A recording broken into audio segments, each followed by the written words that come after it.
Kingdom Come Deliverance 2 is a new survival RPG game which has been getting a lot of good reviews. It's the latest in the Kingdom Come series, which now has a sort of cult-like following. People are going crazy over it, saying that this is already the game of the year. So today we'll be looking into everything that this game has to offer and give you all the facts that you need to know about why this game is becoming such a fan favorite. So without further ado, let's get started. First off, we have the story. It continues right from where the first game left off. The story of Henry, the son of the blacksmith, is rather interesting one which I quite like. Don't worry, I won't spoil anything for you. This time around, the land of Bohemia is ravaged by war between the two brothers, and you and your allies will have to fend off the forces of Sigismund and fight the Holy Roman Emperor. While the story of the first game is explained where it needs to give newer players some context, but there are a lot of characters from the first game that do appear quite early in the game, and the player might not know about some of those interactions. I would recommend watching some video about the story of the first game, but it's not really that important.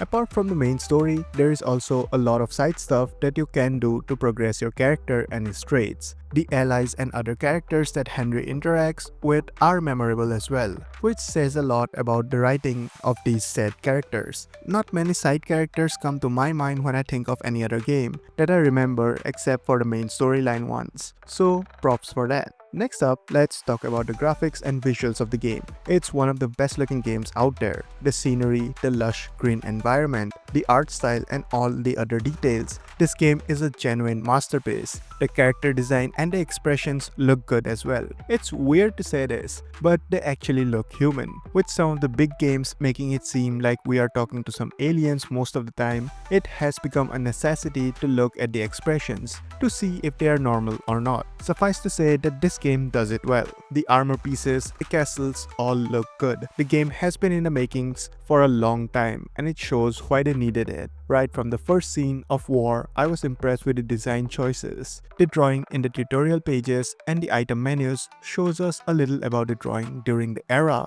which makes it more immersing. While I won't say that this is the best looking game ever, Senua Saga still holds that title for me, but this game might give it a run for its money. Enough of graphics, let's talk about the juicy part of the game. It's gameplay, and it's really good. It's mainly because of its gameplay that people are rating this game so highly. Let me tell you right at the beginning, it's not for everyone. The combat style in the game needs a little bit of getting used to. People new to this franchise will have a tough time, like me. I wasted so many hours trying to learn the combat mechanics that sometimes I got frustrated. But after finally getting the hang of it, it feels really rewarding. You go from being a capable fighter to being a super soldier, and that feeling is awesome. But that progression is slow. You will need to grind out the quests, side quests, and slowly progress your character, investing your points in your stats and other things you get along your journey. It will be a long and tedious one, but a fun one nonetheless. About the tutorial menus, I hated them.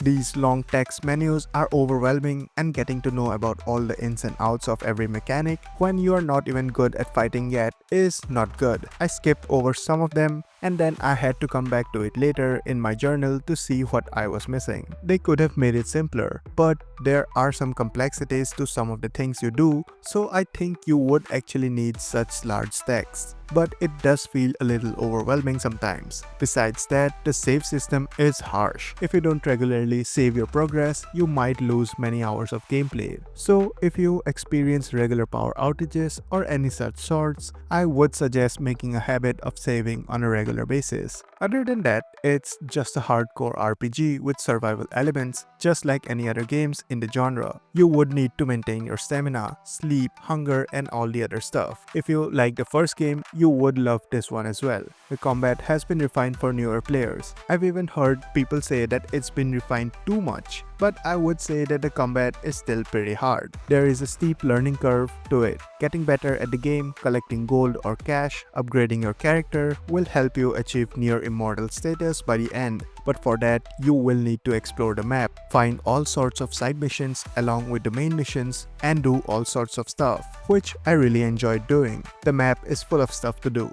You won't feel at any point of time that you are left with nothing. But at the same time, if you want to just roam around the town or the wilderness, there are areas with nothing but lush green forests, rivers, and grasslands. I loved how they balanced those out. Also, the way to clear any mission is in your hands as well. You can go head on and fight all the soldiers and enemies, or you can persuade them, intimidate them, or even use stealth to clear the area. The stealth mechanics are a little bit finicky, so do watch out if you are low level and are not really experienced in sword fighting. Even the game acknowledges the way you complete the mission. They would seamlessly modify their dialogues based on the technique you used, which is a tiny little thing that I really like. You will also have a dog companion aside from your horse, and he's pretty nice to have in fights as well. And last but not the least, the game is huge. I mean, just the town feels massive. It's twice as big as the last one, which was pretty big already. This game will have you waste too many hours just roaming around if you like to explore the area. And because of that, the game is pretty lengthy too.